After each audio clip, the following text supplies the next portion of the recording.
প্রিয় শ্রোতা, আমন্ত্রণ জানাচ্ছি গল্প পাঠের আসরে। আমি ওয়ারা করিম। পড়তে যাচ্ছি নিক পিরোগের 3 AM সিরিজ থেকে 3:10 AM এর প্রথম খণ্ডটি। অনুবাদ করেছেন সালমান হক। সঙ্গে থাকুন। অনেক ধন্যবাদ। উঠে পড়, আর কত ঘুমাবি? এক চোখ খুলল ল্যাসি, তারপর মাথাটা আস্তে করে দুলিয়ে আবার আমার বুকের উপর শুয়ে পড়ল। ওর নাকের কাছে কি যেন একটা লেগে আছে। এক হাত দিয়ে মুছে দিলাম জায়গাটা। আরে বেটা, আমাদের তো অনেক কাজ পড়ে আছে, এখন ঘুমালে চলবে? আরো 10 মিনিট ঘুমাতে দেব, কিন্তু গত 23 ঘন্টা ধরেই তো আমরা ঘুমাচ্ছি। আসলে আমি নিজে গত 23 ঘন্টা ধরে ঘুমাচ্ছিলাম। এই সময়ে ল্যাসি কি করেছে সেটা বলা আমার জন্য একটু মুশকিলই, কিন্তু ওর হাব ভাব দেখে মনে হচ্ছে না এই 23 ঘন্টা আমার বুকের উপর থেকে এক চুলো নড়েছে বেটা। ওকে হাত দিয়ে বুকের উপর থেকে সরিয়ে দিয়ে দাঁড়ালাম। বিছানার পাশের ঘড়িটার দিকে নজর গেল আমার। আজকের জন্য বরাদ্দ সময় থেকে 1 মিনিট এরই মধ্যে চলে গেছে। বেডসাইড টেবিল থেকে ফোনটা হাতে নিয়ে ইনগ্রিডের মেসেজটা পড়লাম। আজও আসতে পারবে না। মাত্র একটা খুনের তদন্তের কাজ শেষ করেছে, খুব ক্লান্ত এখন। আজকের দিনটা বাসায় একটু বিশ্রাম নেবে, তবে কালকে নাকি অবশ্যই আসবে আমার বাসায়। কাল অক্টোবরের 7 তারিখ। আমার আর ইনগ্রিডের সম্পর্কটার 6 মাস পূর্ণ হবে। মাত্র 2 দিন আগেই দেখা করেছিলাম আমরা। তারপর আমার কাছে মনে হচ্ছে কত যুগ ধরে ওর চেহারাটা দেখি না। আমি ভাবছি ওকে বলবো একেবারে আমার বাসায় চলে আসতে। 2 মাস আগে আমার অ্যাপার্টমেন্টের একটা বাড়তি চাবি বানিয়ে ওকে দিয়ে দিয়েছি। তাই আমি ঘুমিয়ে থাকলেও সপ্তাহে 1-2 বার সে যখন আসে তখন ভেতরে ঢুকতে কোনো সমস্যা হয় না। কিন্তু এই 2-1 ঘন্টা আমার পোষায় না। আমি তাকে পুরো সপ্তাহে পুরো 7 ঘন্টার জন্যই চাই। রান্নাঘরে গিয়ে ইজাবেল আমার জন্য যে নাস্তার বাটিটা তৈরি করে রেখেছে সেটা ফ্রিজ থেকে বের করলাম। ইজাবেল খুব পরিষ্কার পরিচ্ছন্ন থাকতে পছন্দ করে। তার আরেকটা ব্যাপার আমার খুব ভালো লাগে, সে সব সময় চেষ্টা করে ছোটখাটো এমন কিছু করে রাখতে যাতে আমার সময়টা কিছুটা হলেও বেঁচে যায়। এই যেমন ঘুম থেকে উঠে দেখব ব্রাশটায় টুথপেস্ট লাগানোই আছে, কিংবা আমার দৌড়ানো জুতো আর হেডফোনটা দরজার পাশের টেবিলে সুন্দর মতো গুছানো আছে। অন্য সবার কাছে হয়তো এই 1-2 মিনিট বেঁচে যাওয়াটা তেমন কোনো বড় ব্যাপার বলে মনে হবে না, কিন্তু আমার কাছে এই সামান্য 1 মিনিটও লিওনার্দো দা ভিঞ্চির মোনালিসার থেকেও বেশি দামি। নাস্তা খেতে খেতে 4 মিনিট গেম অফ থ্রোনস দেখলাম। বাবা প্রায় 8 মাস আগে আমাকে এই টিভি সিরিজটা এনে দিয়েছিলেন। এখন আমি 4 নম্বর সিজনের 2 নম্বর পর্বে আছি। 3:07 সময় শেয়ার মার্কেটে আমার স্টকগুলোর অবস্থা দেখলাম একবার। একটা উঠতি ফার্মাসিউটিক্যাল কোম্পানির কিছু শেয়ার কিনলাম। ঝুঁকি আছে একটু ব্যাপারটাতে, কিন্তু বলা যায় না, অনেক লাভও হয়ে যেতে পারে। এই সময় আমার স্কাইপ অ্যাকাউন্ট থেকে একটা নোটিফিকেশন এলো। বাবা ভিডিও কল করেছেন। কি খবর তোমার, কেমন আছো? এই তো। আপনার পিঠের ব্যথার কি অবস্থা? আর বলো না, মনে হয় আরো বেড়েছে ব্যথাটা। আজকে আর না আসি তাস খেলতে, কেমন? বাবার ইদানিং যেন কি হয়েছে, একটু অন্যরকম আচরণ করছেন তিনি আজকাল। এর আগের 2 সপ্তাহেও আসেননি। বাধ্য হয়ে অনলাইনেই পোকার খেলতে হয়েছে আমাদের। আর গত বুধবার তো খেলায় পুরোই ভূত হয়ে গিয়েছিলাম তার কাছে হেরে। তাই আশায় ছিলাম আজ সেটা শোধ তুলব। একটা পেন কিলার খেয়ে নিলেই তো হয়। আরে ওসব ওষুধে আমার কিছু হয় না। ডাক্তার ওষুধগুলো দেয়, সেগুলো খেলে সারাদিন খালি ঘুম আসে। বেচারার চেহারা দেখেই বুঝতে পারছি তিনি কষ্টে আছেন খুব, পিঠের এই ব্যথাটা নিয়ে। নিজেকে একটু হলেও দোষী মনে হলো ওনার এই পিঠের ব্যথাটার জন্য। কয়েক বছর আগে আমাকে ঘুমন্ত অবস্থায় কোলে করে 3 তলায় ওঠাতে গিয়েই পড়ে গিয়েছিলেন, তখন থেকে এই ব্যথাটা। যান, পেন কিলারগুলো খেয়ে নিন, এরপর না হয় আরো 2-1 মিনিট কথা বলা যাবে। মাথা নেড়ে পর্দার সামনে থেকে অদৃশ্য হয়ে গেলেন তিনি। তার জায়গায় একটা বড় বাদামি রঙের মাথা পর্দা দখল করল। আমার বাবার 160 পাউন্ড ওজনের ব্রিটিশ কুকুরটা। কি রে মার?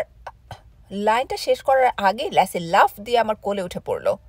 ওদের দুজনের সামনাসামনি শেষ দেখা হয়েছে প্রায় 3 সপ্তাহ আগে। মার্ডক গর্ধবটা বুঝল না ল্যাসি আসলে বাবার বসার টেবিলের উপর বসে নেই, ওকে ল্যাপটপের পর্দায় দেখা যাচ্ছে। সে তার বিশাল থাবা দিয়ে পর্দায় থাবা মারতেই স্কাইপের কানেকশন চলে গেল। একটু পরই বাবা ফোন করে জানালেন মার্ডক তার ল্যাপটপটা 12টা বাজিয়ে দিয়েছে। তিনি এখন একটু ঘুমোতে যাবেন আর জেগে থাকতে পারছেন না। এখন বাজে 3:09। বাকি সময়টা আমি একা একাই কার্ড খেলতে লাগলাম আর চিন্তা করতে থাকলাম কি করা যায় আজকের বাকি সময়টাতে। সপ্তাহে শুধু এই বুধবারেই আমি ব্যায়াম করি না। একবার ভাবলাম বাইরে থেকে দৌড়ে আসি একটু। জানালার পর্দা সরিয়ে বাইরে উকি দিলাম। আলেকজান্ড্রিয়ায় এবার অক্টোবর মাসে বেশ বৃষ্টি হয়েছে। ল্যাম্পপোস্টের আলো চকচক করছে বাইরের ভেজা রাস্তা। সেই রাস্তার উল্টো দিকের বাড়ির দিকে চোখ গেল একবার। জেসি ক্যালোমেটিক্সের চিৎকারটা শুনেছিলাম আজ থেকে প্রায় 6 মাস আগে। ব্যাপারটা শুরু হয়েছিল এক নির্দোষ ব্যক্তিকে খুনের দায়ে ফাঁসানোর মধ্য দিয়ে, আর শেষ হয় আরেকজনের কপালের মাঝখানে একটা বুলেট ঢুকে। শেষজন মানে জেসির আসল বাবা তো মারাই গেল মাথায় বুলেট লেগে। আরেকজন এখন বহাল তবিয়তে এই দুনিয়া শাসন করে যাচ্ছেন। মানে আমাদের প্রেসিডেন্ট সাহেবের কথা বলছি আর কি। কনর সুলিভান জেসির খুনের কেসটাতে নির্দোষ প্রমাণ হওয়ার পর প্রায় 2 মাস পরে আমার ফোনটা একবার বেজে উঠেছিল। তখন বাজছিল 3:33। প্রেসিডেন্ট নিজেই ফোন দিয়েছিলেন। ওনার নাকি ঘুম আসছিল না রাতে। জানতেন এই সময়ে আর কেউ না হোক অন্তত আমি জেগে থাকব। ওই দিন এটা ওটা নিয়ে প্রায় 10 মিনিট আলাপ হলো আমাদের। এর 1 মাস পরে আবার ফোন দিয়েছিলেন তিনি। আর এর 2 সপ্তাহ পর তো একেবারে আমার বাসায় এসে হাজির হলেন। হাতে ছিল 6টা বিয়ারের ক্যান। আমি বাবার সাথে প্রতি বুধবার রাতে পোকার খেলি, এটা ওনার জানা ছিল। আমাদের সাথে খেলতেই এসেছিলেন তিনি।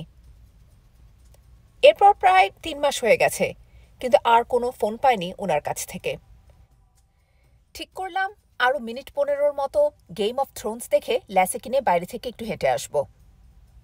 প্লে বাটনে টিপ দিতে যাব, ঠিক তখনই আমার ইমেল অ্যাড্রেসে নতুন একটা মেইল আসার নোটিফিকেশন এলো। এখন বাজে 3:10। ihavehenrybins@gmail.com ঠিকানায় তেমন কিছু আসে না। এটা ওটার বিজ্ঞাপন সংক্রান্ত মেইলে আসে বলতে গেলে, আর আমি জেগে থাকা অবস্থায় ইমেল খুবই কম আসে। খুলে দেখলাম মেইলটা এসেছে অ্যাডভান্সড সার্ভেইলেন্স অ্যান্ড ট্র্যাকিং অর্থাৎ AST থেকে। কার ওপর নজরদারি করার জন্য এটি খুবই কার্যকর একটি প্রতিষ্ঠান। ইমেলটাতে শুধু 4টা শব্দ লেখা, তাকে খুঁজে পেয়েছি আমরা। মনে হলো যেন দম বন্ধ হয়ে যাবে আমার। ওরা আমার মাকে খুঁজে পেয়েছে। মাকে নিয়ে আমার সর্বশেষ স্মৃতিটা আমার 6ষ্ঠ জন্মদিনের সময়কার। আমার এখনো মনে আছে সেদিন আমি আগে থেকে অনেক বেশি আশাবাদী ছিলাম তার দেখা পাবো, কারণ এর আগের 2টো জন্মদিনে আমি তাকে কাছে পাইনি। তাই চোখ খুলেই সবার আগে তাকে খুঁজি, কিন্তু বাবা ছাড়া আর কেউ ছিল না ঘরে। মা কোথায়? অফিসের একটা কাজে।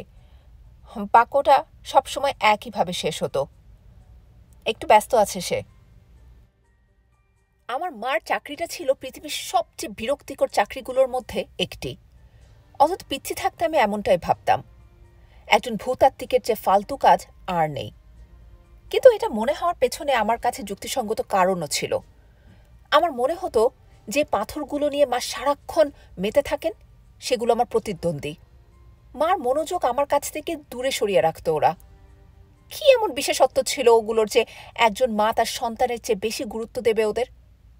মাসের পর মাস দূরে থাকবেন। কিন্তু আরেকটু বড় হয়ে বুঝেছিলাম গুরুত্ব অবশ্যই আছে, কারণ মা আসলে পাথর নিয়ে শুধু গবেষণাই করতেন না, তার কাজ ছিল তেলের খনি অনুসন্ধান করা। এর জন্য কোম্পানিগুলো তাকে মাস শেষে মোটা অঙ্কের বেতন দিত, ফলে বাবাকে আলাদাভাবে কোনো কাজ করতে হতো না। আমার দেখাশোনা করে আর টুকটাক লেখালেখি করেই দিন চলে যেত তার। কিন্তু ওই দিন বাক্যটা শেষ হয়েছিল অন্যভাবে। মোটেও ব্যস্ত নয় সে। সাথে সাথেই মা একটা মিকি মাউসের কেক নিয়ে আমার ঘরে প্রবেশ করেছিলেন। কেকের উপরে একটা নীল রঙের মোমবাতি। মোমবাতির আলোটা গিয়ে পড়েছিল তার মুখের উপর। মার সবুজ চোখ দুটো আরও উজ্জ্বল দেখাচ্ছিল তখন। তবে তাকে কেমন যেন একটু গম্ভীরও লাগছিল। আমার মনে হয় তিনি হয়তো ততদিনে ঠিক করে ফেলেছিলেন আমাদের সাথে আর থাকবেন না। ফু দিয়ে মোমবাতিটা নেভানোর পর বাবা আর মা আমার উপহারটা হাজির করলেন আমার সামনে। নিজের চোখকে বিশ্বাস করতে পারছিলাম না আমি। লাল রঙের একটা সাইকেল, ঠিক যেমনটা আমি চেয়েছিলাম মনে মনে। বাবা, আমি এখনই সাইকেল চালানো শিখতে চাই। স্বভাবতই আমি ভেবে নিয়েছিলাম বাবাই হয়তো আমাকে শেখাবেন কিভাবে সাইকেল চালাতে হয়, কারণ প্রতিদিন ঘুম থেকে ওঠার পর তিনি আমাকে ২০ মিনিট করে ইতিহাসের নানান বিষয় পড়ান, কিংবা শেখান কিভাবে বানান করে পড়তে হয়। এরপর হয়তো আমরা ২০ মিনিট ফুটবল খেলা প্র্যাকটিস করি, শিখি কিভাবে বেসবল খেলার সময় ব্যাট ঘোরাতে হয়। সত্যি বলতে স্বাভাবিক জীবনযাপনের প্রতিটি জিনিস বাবাই আমাকে শিখিয়েছেন। আসলে এ ব্যাপারে আমার চেয়ে তোমার মার অভিজ্ঞতাই বেশি, তিনি হেসে জবাব দিয়েছিলেন সেদিন। বাবা ততদিনে নিশ্চয়ই আঁচ করতে পেরেছিলেন মা আমাদের ছেড়ে চলে যাবেন, কারণ মার ওই সবুজ চোখ জোড়ার দিকে তাকালেই তিনি সব বুঝে যেতেন। ছোটবেলায় আমারও এরকম একটা সাইকেল ছিল, মা বলেছিলেন আমাকে। এরপরে ৩০ মিনিট ধরে মা আমাকে রাস্তার ল্যাম্প পোস্টের আলোয় শিখিয়েছিলেন কিভাবে সাইকেল চালাতে হয়। বাবা এখনও মারডককে নিয়ে সেই রাস্তার পাশের বাড়িটাতেই থাকেন। মা আমাকে সাইকেলের সিটটা ধরে ঠেলে ছেড়ে দিচ্ছিলেন। কিছুক্ষণের মধ্যে আমি শিখে যাই কিভাবে সাইকেলের ভারসাম্য রাখতে হয়। মা শেষবারের মতো সাইকেলের সিটটা সামনের দিকে একবার ঠেলে দিয়ে আমাকে ছেড়ে দিলেন।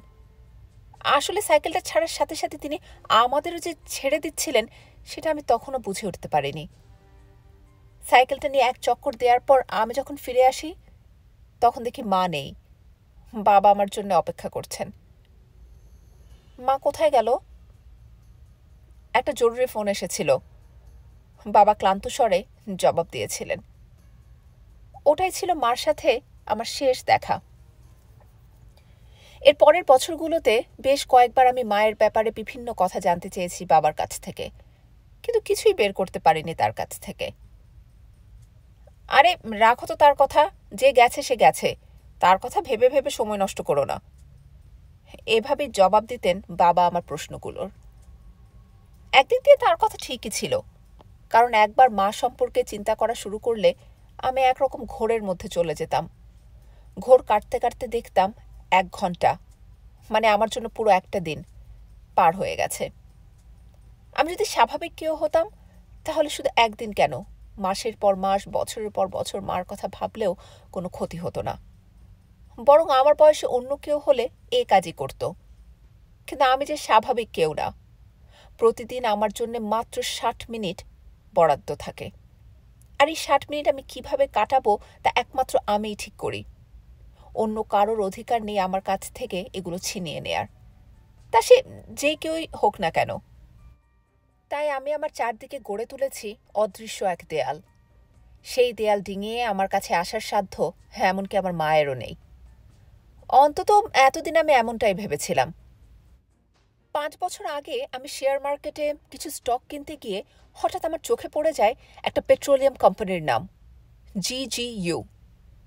আমি যখনই মাকে জিজ্ঞেস করতাম তিনি কোন কোম্পানিতে চাকরি করেন, তিনি বলতেন গ্লোবাল জিওলজিস্ট আনলিমিটেড, সংক্ষেপে GGU। কোনো কোম্পানির স্টক কেনার আগে আমি সবসময় সেই কোম্পানি সম্পর্কে খোঁজ খবর নেই, কিন্তু এই কোম্পানির ওয়েবসাইটে খোঁজ নিতে গিয়ে একটা বড়সড় ধাক্কা খেলাম আমি, কারণ সেখানে লেখা ছিল ১৯৮৭ সালে কোম্পানিটি প্রতিষ্ঠিত হয়েছে, অথচ আমার মা আমাদের ছেড়ে চলে গেছিলেন ১৯৮৪ সালে। ওদের কোম্পানির সাথে কয়েকবার ইমেল চালাচালি করে কয়েকটা ফোন কলের পরে আমি নিশ্চিত হই ওখানে স্যালি বেন্স, মানে আমার মায়ের নাম, এই নামে কেউ কোনোদিন চাকরিই করত না। তারপর আমি যোগাযোগ করি জর্জ মেসন বিশ্ববিদ্যালয়ে, যেখানে মা বিয়ের আগে ভর্তি হয়েছিলেন স্যালি পেট্রিকোভা হিসেবে। বংশগতভাবে মার পরিবার চেক প্রজাতন্ত্রের। ওই বিশ্ববিদ্যালয় থেকেই মা ভূবিজ্ঞানে ডিগ্রি লাভ করেছিলেন, অন্তত আমি এমনটাই জানতাম। কিন্তু তাদের কাছে স্যালি পেট্রিকোভা নামে কোনো ছাত্রীর রেকর্ডই ছিল না। মা আমাকে বলেছিলেন তার বাবা মারা গিয়েছিল বহু আগেই, কিন্তু তার মা বেঁচে আছেন, চেক প্রজাতন্ত্রেই বাস করছেন, নাম ডেনিজা পেট্রিকোভা। আমি ওখানে খোঁজ নিয়ে দুজন ডেনিজা পেট্রিকোভা সম্পর্কে জানতে পারি, কিন্তু তাদের মধ্যে কারোরই কোনো কন্যা সন্তান ছিল না। তখনই আমি অ্যাডভান্সড সার্ভেইলেন্স অ্যান্ড ট্র্যাকিং মানে ASTর সাথে যোগাযোগ করি। আর প্রতি মাসে তাদের অ্যাকাউন্টে $5,000 করে দিতে থাকি স্যালি বিনসকে খুঁজে বের করবার জন্য। তারা আমার মা আর বাবার আগের সব কাগজপত্র, বিবাহ নিবন্ধনপত্র, জন্ম সনদ, ক্রেডিট কার্ড কোম্পানির বিলের রসিদ এসব ঘেঁটে প্রাথমিক যে রিপোর্টটা দেয় সেটা দেখে আমি পুরো হাঁ হয়ে গিয়েছিলাম। স্যালি বিনস নামে কারো কোনো অস্তিত্বই নেই। বাবার সাথে মার প্রথম দেখা হয়েছিল একটা কফি শপে। বাইরের দুনিয়ার জন্য ব্যাপারটা একদম স্বাভাবিক, কিন্তু আমার জন্য মোটেও সেরকম না। কারণ আমার সাথে যেখানে যেখানে মেয়েদের দেখা হয়েছে তা কোনোটাই স্বাভাবিক ছিল না। এই যেমন Match.com নামের ওয়েবসাইটে কিংবা হাসপাতালের জরুরি বিভাগে। আর ইংরিডের সাথে তো দেখা হলো একটা খুনের তদন্তের সময়। যে কফি শপটাতে তাদের দেখা হয়েছিল সেটার নাম ছিল মাইটি বিনস। বাবার আর্লিংটনের অ্যাপার্টমেন্ট থেকে 3 মাইল দূরে ছিল ওটা, ঠিক পোটোম্যাক নদীর পশ্চিম তীর ঘেঁষে। ওই কফি শপের একটা নির্দিষ্ট টেবিলে বসে বাবা ঘন্টার পর ঘন্টা তার কাজে ডুবে থাকতেন, সাথে চলত কফি। বাবার কাজ ছিল ওয়াশিংটনের বিভিন্ন সরকারি অফিসের জন্য এটা ওটা লেখালেখি করা। বরাবরই চুপচাপ ধরনের ছিলেন তিনি। আমার মনে হয় না সেই দিনগুলোতেও খুব একটা অন্যরকম ছিলেন তিনি। হয়তো তার চুলগুলো আরও একটু বেশি ঘন আর কালো ছিল তখন, আর শার্টগুলো বোধহয় আরও রংচঙে ছিল।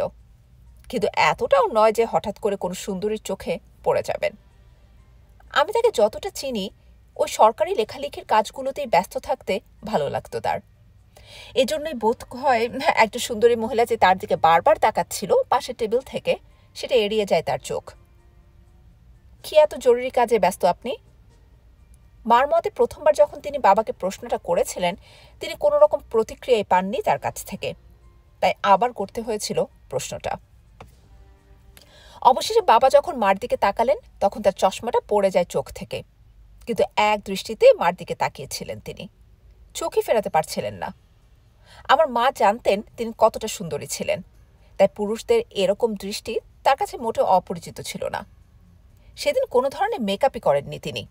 বাবার ওরকম তাকিয়ে থাকা দেখে লজ্জায় লাল হয়ে গিয়েছিলেন।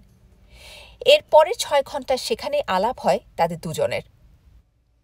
এর 3 মাস পরে বিয়ে করে ফেলেন তারা, আর 1 বছর পরেই জন্ম হয় আমার। বাচ্চাদের জন্ম হওয়ার পর তারা সারাক্ষণে ঘুমায়, তাই আমি যখন প্রথম দিনটা পুরোই ঘুমিয়ে কাটিয়ে দেই তখন তাদের মনে কোনো ধরনের প্রশ্ন জাগেনি। তারা ভেবেছিল পৃথিবীর সবচেয়ে চুপচাপ বাচ্চাটিকে জন্ম দিয়েছে তারা। আমি রাত 3টা পর্যন্ত ঘুমিয়ে এরপর জেগে উঠে কান্না শুরু করে দিই। মা আমার দেখাশোনা করেন তখন। আমি 1 ঘন্টা তার কোলে আও করে এরপর ঠিক 4টার সময় আবার ঘুমিয়ে পড়ি। পরের দিন সকালে যখন আমাকে জেগে ওঠানো যাচ্ছিল না তখন তারা আমাকে নিয়ে ছোটেন হাসপাতালের জরুরি বিভাগে। তারা আমার উপর নানান পরীক্ষা নিরীক্ষা করার সময় রাত 3টার সময় আবার আমি জেগে উঠি। সবাই হাঁফ ছেড়ে বাঁচে তখন, অন্তত 1 ঘন্টার জন্য আর কি। আমি 4 মাস হাসপাতালে ছিলাম। এর মাঝে যত প্রকারের পরীক্ষা নিরীক্ষা সম্ভব তারা করেছিল আমার উপর। দিনের বেলা আমাকে নলের মাধ্যমে খাওয়ানো হতো, আর রাতে 1 ঘন্টা মা আমার দেখাশোনা করতেন। আমার ওজন যখন 14 পাউন্ড হলো তখন কেবলমাত্র এই অদ্ভুত ঘুমের অভ্যাসটা ছাড়া আমার অন্য সব কিছু 8-10টা বাচ্চার মতনই স্বাভাবিক ছিল। তখন অবশেষে বাবা মা আমাকে বাসায় নিয়ে আসেন। দিনের বেলা আমাকে তারা নলের মাধ্যমে খাওয়াতে থাকেন, আর রাতের ওই 1 ঘন্টা মা আমার দেখাশোনা করতেন। তাদের আমি নিশ্চয়ই অনেক দুশ্চিন্তার মধ্যে ফেলে দিয়েছিলাম। তারা অপেক্ষা করতে থাকেন, আশা করতে থাকেন একসময় হয়তো আমার সব কিছু স্বাভাবিক হয়ে যাবে, কিন্তু এমনটা কখনো হয়নি। বাবা আমাকে নিয়ে 6টা অঙ্গরাজ্য আর 3টা দেশের প্রায় 20 জন বিশেষজ্ঞের সাথে দেখা করেন, কিন্তু আমি যে দেশেই থাকতাম না কেন ঠিক 3টার সময় জেগে উঠে আবার 4টার সময় ঘুমিয়ে পড়তাম। প্রায় 12 বছরের নানা ধরনের পরীক্ষা নিরীক্ষার পরও কেউ এটা বের করতে পারেনি আমি কেন ঠিক ওই 1 ঘন্টার জন্যেই জেগে উঠি, তাও নির্দিষ্ট একটা সময়ে। তারা শুধু খুঁজে পেয়েছিল আমার রক্তে মেলাটোনিনের মাত্রা স্বাভাবিকের চেয়ে অনেক বেশি। মেলাটোনিন হরমোন একজন ব্যক্তির ঘুম সংক্রান্ত যাবতীয় কাজের জন্য দায়ী। এটা নিঃসৃত হয় মস্তিষ্কের পাইনিয়াল গ্রন্থি থেকে, আর আমার পাইনিয়াল গ্রন্থি স্বাভাবিক মানুষের তুলনায় 3 গুণ বড়। 14 বছর বয়সে অস্ত্রোপচারের মাধ্যমে আমার পাইনিয়াল গ্রন্থি অপসারণ করে নেওয়া হয়, কিন্তু এতেও কিছু হয় না। আমার আর এই অদ্ভুত মেডিকেল কন্ডিশনটার নাম দেয়া হয় হেনরি বিন্স। যে ইমেলটা আমার কাছে পাঠানো হয়েছে সেটার সাথে একটা পিডিএফ ফাইলও আছে, ওটাতেই আছে পুরো রিপোর্টটা। ডাউনলোড করে সেটা খুললাম আমি। প্রথম প্যারায় ছোট করে রিপোর্টের সারাংশ তুলে দিয়েছে এএসটির সহ প্রতিষ্ঠাতা মাইক ল্যাং। তিনি লিখেছেন, মিস্টার বিন্স, অত্যন্ত দুঃখের সাথে আপনাকে জানাতে হচ্ছে আপনি আমাদের নমুনা হিসেবে যে আঙুলের ছাপটা সরবরাহ করেছিলেন সেটা আলেকজান্ড্রিয়ায় অক্টোবরের 14 তারিখে পটোম্যাক নদী থেকে উদ্ধার করা এক অজ্ঞাত মহিলার লাশের সাথে ম্যাচ করেছে। আমি জানি খবরটা পড়ে আমার ভেঙে পড়া উচিত, কিন্তু আমি সেরকম কোনো কিছুই অনুভব করলাম না। মার সাথে আমার খুব কমই স্মৃতি আছে। তার সম্পর্কে যা কিছু জানি তার সবই বাবার কাছ থেকে শোনা, আর তিনি বেশিরভাগ সময়ই এই ব্যাপারটা এড়িয়ে যেতেন। গত 30 বছর ধরে এমনটাই হয়ে আসছে। বিগত 10 বছর ধরে আমি বাবার সামনে মার সম্পর্কে একটা কথা উচ্চারণ করিনি। আমার মাথায় নানা বিষয় ঘুরতে থাকে। মনে হতে থাকে মা পানিতে লাফ দেওয়ার আগে কি ভাবছিলেন। তিনি হয়তো আমার কথা ভাবছিলেন, যার সাথে তার দেখা হয় না 30 বছর ধরে। হয়তো চিন্তা করছিলেন আমি কত বড় হয়েছি, কিংবা আমার অসুখটা হয়তো সেরে গেছে। রিপোর্টে এক মর্গের ফোন নাম্বার দেয়া আছে, ওখানে মার মৃতদেহ রাখা আছে এখন। এর পরের পৃষ্ঠায় সরকারি আঙুলের ছাপের যে ডেটাবেস রয়েছে সেটার একটা স্ক্রিনশট। বাম দিকের ছাপটা আমার সরবরাহ করা, যেটা আমি উদ্ধার করেছিলাম বাবা মার ঘরের একটা পুরনো ফুলদানি থেকে। আর ডান দিকের ছাপটা হচ্ছে অজ্ঞাতনামা সেই মহিলার। এর নিচে নানা হিবিজিবি সংখ্যা লেখা, কিন্তু যে জিনিসটা আমি খুঁজছিলাম সেটা একদম নিচে। দুটো আঙুলের ছাপ 100% মিলে গেছে। এর পরের পৃষ্ঠায় গিয়ে আমি আসলে অবাক হয়ে গেলাম। এএসটির নিশ্চয়ই খুব বড় পর্যায়ের সাথে যোগাযোগ আছে, নইলে এত তাড়াতাড়ি ময়নাতদন্তের রিপোর্ট তারা কোনোভাবে উদ্ধার করতে পারত না। রিপোর্টটা আমি দ্রুত পড়তে থাকি। ধরেই নিয়েছিলাম মৃত্যুর কারণ হিসেবে লেখা থাকবে পানিতে ডুবে মারা গেছে, দুর্ঘটনা কিংবা আত্মহত্যা। তাই এই শব্দগুলি খুঁজতে লাগলাম, কিন্তু এরকম কিছুই লেখা নেই রিপোর্টে। কারণ মা আত্মহত্যা করেননি, তাকে খুন করা হয়েছে। না, আমি ওকে ফোন দেব না এখন।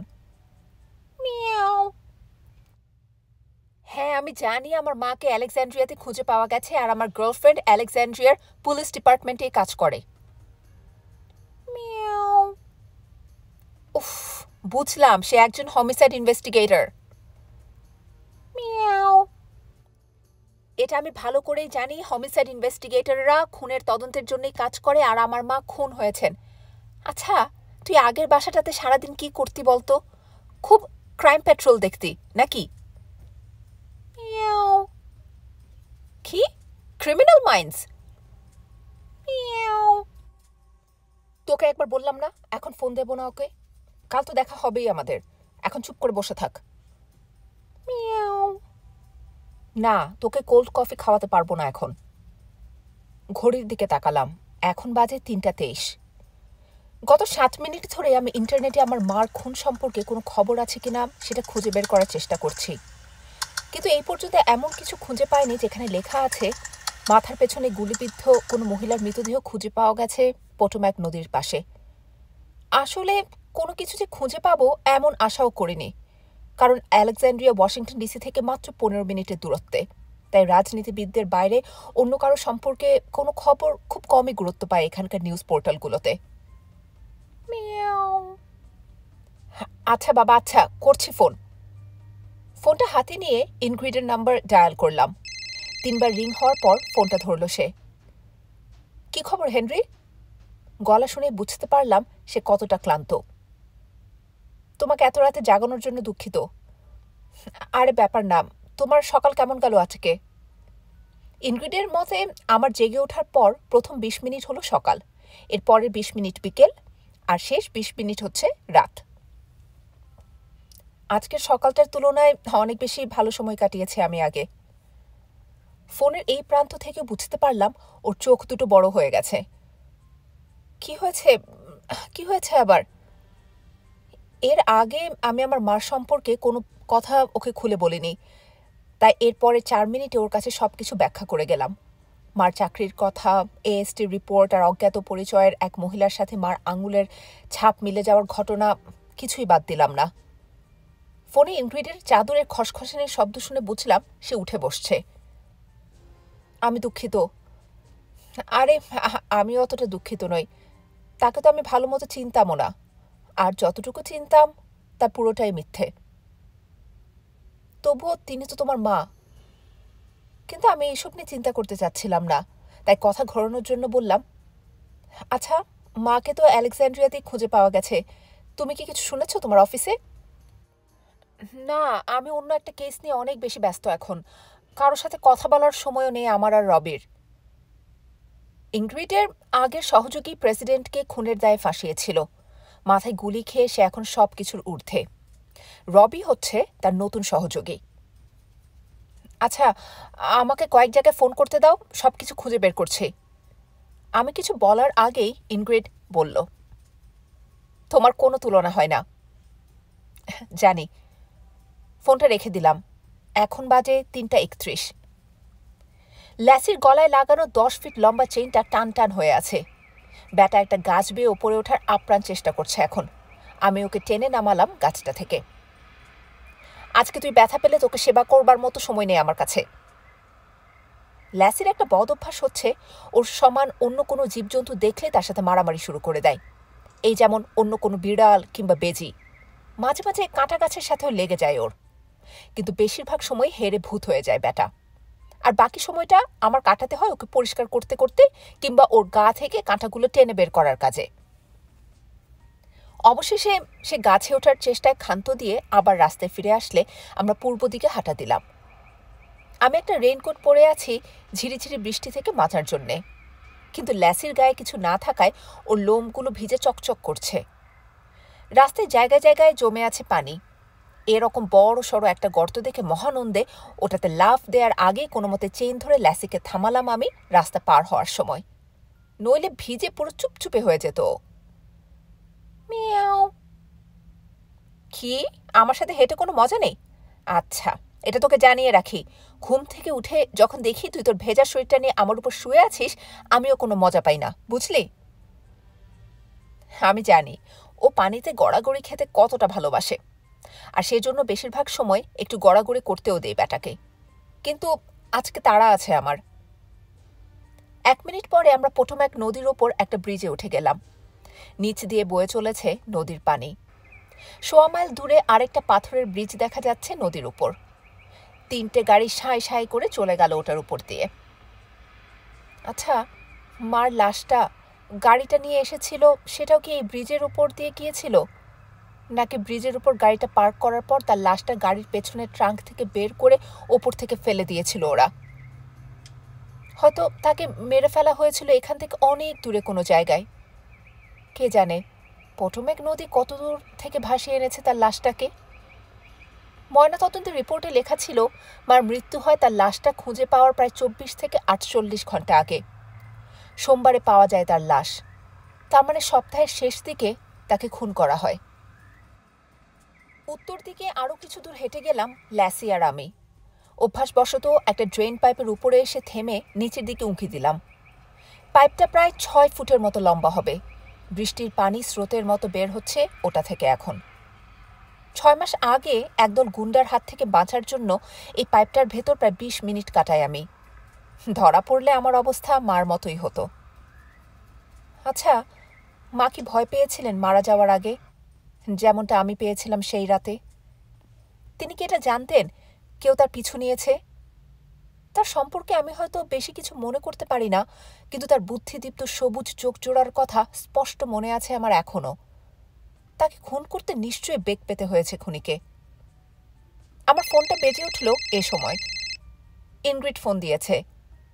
ফোনটা কানে ঠেকাতে ঠেকাতে ল্যাসিকে নিয়ে বাড়ির পথে হাঁটা দিলাম। এতক্ষণে 3:46 বেজে গেছে। কেসটা ওয়াকারের হাতে পড়েছে। চার্লি ওয়াকার হচ্ছে একজন হোতকা পুলিশ অফিসার। পুলিশ ডিপার্টমেন্টে তার পরিচিত কেউ আছে, না হলে এখনও তাকে ট্রাফিক কন্ট্রোলের কাজ করতে হতো। অন্তত ওর সম্পর্কে ইনগ্রিডের ধারণা এরকমই। ওয়াকারের অভ্যাস হচ্ছে সব কিছু বাড়িয়ে বাড়িয়ে বলা। এই রাত 3টার সময় ঘুম থেকে উঠে কথা বলার ব্যাপারে প্রথমে তেমন একটা আগ্রহ ছিল না তার, কিন্তু ওর বিরুদ্ধে যে ডিপার্টমেন্টে অবৈধ বেটিং ধরার গুঞ্জন উঠেছে, সেটা মনে করিয়ে দিতেই কথা বলার ব্যাপারে হঠাৎ আগ্রহী হয়ে ওঠে সে। মাথা নেড়ে সামনে হাঁটতে লাগলাম আমি ল্যাসিকে নিয়ে গুড়ি গুড়ি বৃষ্টির মধ্যে। কিন্তু কথা হচ্ছে ওর কাছে বেশিক্ষণ ছিল না কেসটা। ও ঘটনাস্থলে পৌঁছানো 30 মিনিটের মধ্যেই স্যুট পরা একজন এসে কাঁধে টোকা দেয়। এফবিআইয়ের লোক? না, হোমল্যান্ড সিকিউরিটি। আমি যেখানে ছিলাম সেখানেই দাঁড়িয়ে পড়লাম। ল্যাসির গলার চেইনে টান লাগায় সেও থমকে গেল। হোমল্যান্ড সিকিউরিটি হচ্ছে আমাদের দেশের সবচেয়ে বড় জাতীয় নিরাপত্তা রক্ষা সংস্থা। দেশকে যে কোনো প্রকারের হুমকি এবং সন্ত্রাসবাদী কার্যক্রম থেকে বাঁচানোই ওদের কাজ। হোমল্যান্ড সিকিউরিটির লোক? হ্যাঁ, সে ওয়াকারকে বলেছে বিন্দুমাত্র সময় নষ্ট না করে সে যেন তার সব জিনিসপত্র নিয়ে ওখান থেকে বিদায় হয়। ওয়াকারও আর কথা না বাড়িয়ে কেটে পড়ে। আমার মাথার ভেতরে চিন্তার ঝড় বইতে লাগলো। ল্যাসি ঘুরে তাকালো আমার দিকে। ও এখন বসে আছে পেছনের পায়ের উপর ভর দিয়ে। আমি হোমল্যান্ড সিকিউরিটির সাথে কয়েক বছর কাজ করেছি। ওদের পেট থেকে কথা বের করা খুব কঠিন কাজ। অন্য কোনো ডিপার্টমেন্টকে ওরা খুব একটা সাহায্যও করে না। কিন্তু ওদের ভেতরে একজন চেনা জানা লোক আছে আমার। একসময় ওর বড় একটা উপকার করেছিলাম আমি। এদিকে আমি ভাবছি অন্য একটা কথা। প্রেসিডেন্টকে ওই খুনের মামলা থেকে বাঁচানোর পর তিনি আমাকে একটা কার্ড দিয়েছিলেন। ওই কার্ডটার মাধ্যমে এ দেশে যে কোনো কিছু করা যাবে, একবারের জন্য অবশ্য। আমার ড্রয়ারে এখনো অব্যবহৃত অবস্থায় পড়ে আছে ওটা। তো আরেকজনকে ফোন করে ঘুম থেকে ডেকে তুলি আমি। ইনগ্রিড বলতে থাকলো, ওকে আমি তোমার মার কথা জিজ্ঞেস করি, মানে যার লাশ উদ্ধার করা হয়েছে সোমবার পোটোম্যাক নদী থেকে। কিন্তু সে অস্বীকার করে বলে সে নাকি এই ব্যাপারে কিছুই শোনেনি। তখন আমি তাকে আগের কথাটা মনে করিয়ে দিই। সত্যি? নিশ্চয়ই খুব বড়সড় কোনো উপকার করেছিলে লোকটার। হ্যাঁ, আচ্ছা যাই হোক, তখন ওর গলার সুর বদলে যায়। একটু পরে অন্য একটা ফোন থেকে কল দেয় আমাকে, যেটাতে কেউ আড়ি পাততে পারবে না। তখন সে আমাকে বলে কিভাবে সোমবার সকালে 4 নাম্বার রেড অ্যালার্ট পায় তারা। 4 নাম্বার রেড অ্যালার্ট? হ্যাঁ, এটা আমাদের ডিপার্টমেন্টগুলোর মধ্যে ব্যবহৃত হওয়া একটি সংকেত। 4 নাম্বারটা হচ্ছে সর্বোচ্চ বিপদের জন্যে, আর রেড হচ্ছে... আমি জানি ও কি বলতে যাচ্ছে, তাও কথাটা শুনে কষ্ট না পেয়ে থাকতে পারলাম না। সন্ত্রাসবাদের জন্যে।